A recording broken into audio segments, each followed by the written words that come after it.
Sobat udah pernah tahu nggak? Ada sekelompok orang yang semasa hidupnya sangat rajin sholat.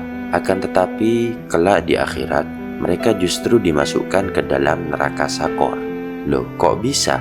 Bukankah orang yang sholatnya terjaga bakalan dapat jaminan surga? Bahkan Allah sendiri yang menjamin bakal dijauhkan dari hal yang buruk. Coba kita renungkan, sebagai seorang muslim, tentunya kita sholat 5 kali sehari sesuai ketentuan dalam ajaran Islam. Selain karena perintah Allah, tentunya masing-masing dari kita memiliki dasar dan tujuan yang berbeda dalam menunaikan sholat. Secara garis besar, tujuan kita yakni untuk mendapat ridha Allah, sehingga kelak di akhirat kita mendapatkan ampunan dan nikmat surganya. Namun, bagaimana bisa seorang muslim yang tekun dalam menjaga sholat malah terlaknat? Apa saja penyebabnya? Apakah dari sholatnya atau dari hal lain? Saya akan bagikan penjelasannya setelah yang satu ini.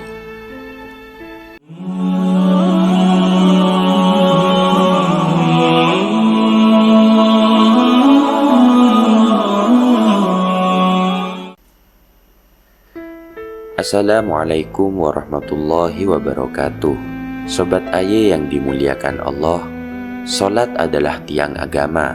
Buat kita yang beriman, sholat adalah kewajiban yang tidak boleh ditinggalkan, bahkan saat sakit sekalipun. Di masa sekarang, rajin sholat pastinya jadi hal yang keren banget. Tapi sobat jangan sampai salah paham. Rajin sholat saja belum tentu bikin kita otomatis jadi dekat sama Allah. Ada beberapa orang yang sangat menjaga sholatnya, tapi justru semakin jauh dari Allah. Pada kajian kali ini, saya akan membagikan ciri-ciri orang tersebut agar bisa menjadi pengingat dan bahan koreksi untuk diri kita masing-masing. Sobat Aye yang saya hormati, Rasulullah Shallallahu Alaihi Wasallam pernah bersabda, yang artinya sesungguhnya amal yang pertama kali dihisab pada seorang hamba di hari kiamat adalah sholatnya. Maka jika sholatnya baik, sungguh ia telah beruntung dan berhasil. Namun jika sholatnya rusak, sungguh ia telah gagal dan merugi. Hadis riwayat Imam Tirmidzi. Sholat yang baik tak hanya dilihat dari sah atau tidaknya saja, tetapi juga dinilai dari niat dan khusyuknya. Biasanya, jika sholat kita baik, akan banyak perubahan pada diri kita, suasana hati, kehidupan, bahkan akhlak kita akan mengalami perubahan yang signifikan menjadi jauh lebih baik. Sedangkan sholat yang rusak, maka akan berakibat buruk bagi kita, bahkan semakin menjauhkan kita dari Allah. Sobat Aye yang dirahmati Allah, berikut ini ciri-ciri orang yang rajin sholat tapi malah semakin jauh dari Allah. Yang pertama, orang yang rajin sholat tetapi suka menggunjing atau membicarakan keburukan orang lain. Dalam surah Al-Mudaththir ayat 42, Allah Subhanahu wa Ta'ala menjelaskan bahwa salah satu sebab manusia masuk neraka adalah kebiasaan mereka membicarakan keburukan orang lain. Orang yang mendirikan sholat tetapi gemar membicarakan aib saudaranya, tempatnya bisa di neraka sakor. Allah juga berfirman dalam surah Al-Hujurat ayat 12, yang artinya, janganlah ada di antara kamu yang menggunjing sebagian yang lain. Apakah ada di antara kamu yang suka memakan daging saudaranya yang sudah mati? Tentu kamu akan merasa jijik.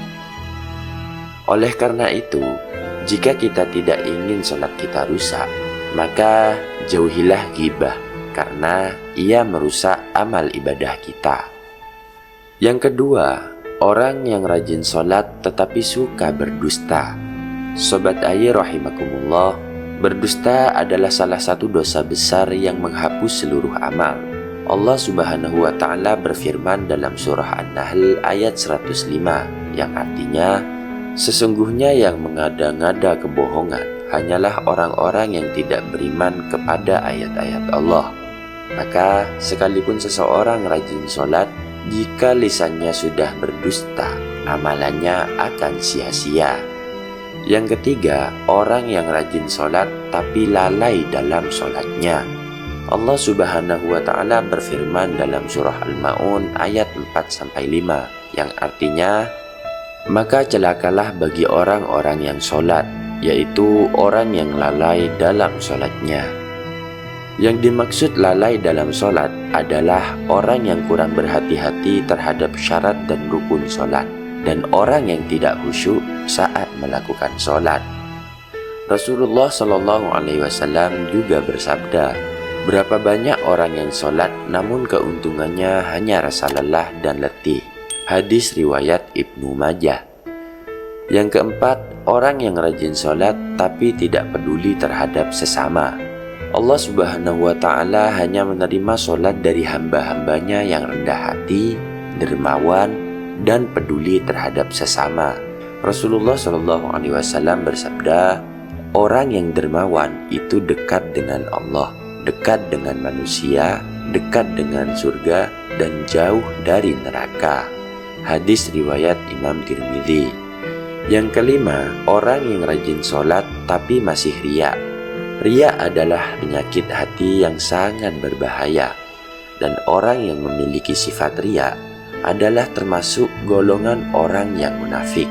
Allah Subhanahu wa Ta'ala berfirman dalam surah An-Nisa ayat 142, sesungguhnya orang-orang munafik itu hendak menipu Allah, tetapi Allah membalas tipuan mereka dengan membiarkan mereka larut dalam kesesatan mereka. Apabila mereka berdiri untuk salat, mereka melakukannya dengan malas dan bermaksud riya di hadapan manusia. Mereka pun tidak mengingat Allah kecuali sangat sedikit sekali. Na'udzubillahi min dzalik.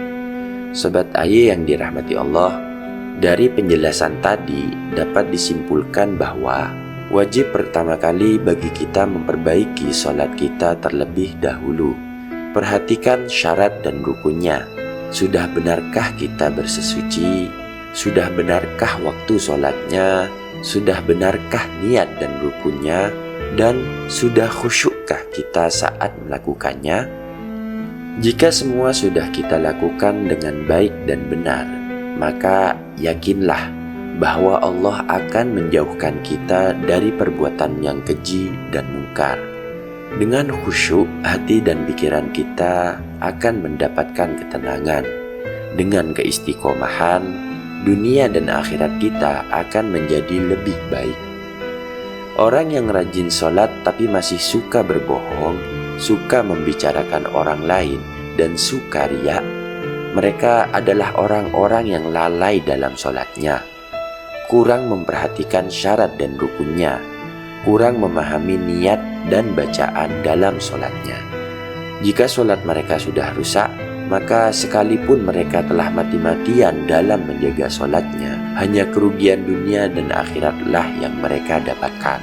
Kegelisahan hati dan pikiran, mengalami kesulitan dalam kehidupan, hingga siksaan demi siksaan di akhirat kelak. Sobat Aye yang saya hormati, semoga apa yang saya bagikan kali ini bisa menjadi bahan renungan untuk kita semua agar senantiasa bisa memperbaiki diri dan meraih ridha Allah. Sebelum saya akhiri, saya mohon dukungan kepada sobat semuanya. Sudi kiranya untuk like, subscribe, dan share video ini agar semakin banyak yang mendapatkan manfaatnya. Jika sobat memiliki sebuah pertanyaan tentang topik kajian, amalan, atau doa tertentu, sobat bisa menuliskannya di kolom komentar video ini. Cukup sekian dari saya. In khotoyat tilka minni wa in sohihat tilka min fadli rabbi. Assalamualaikum warahmatullahi wabarakatuh.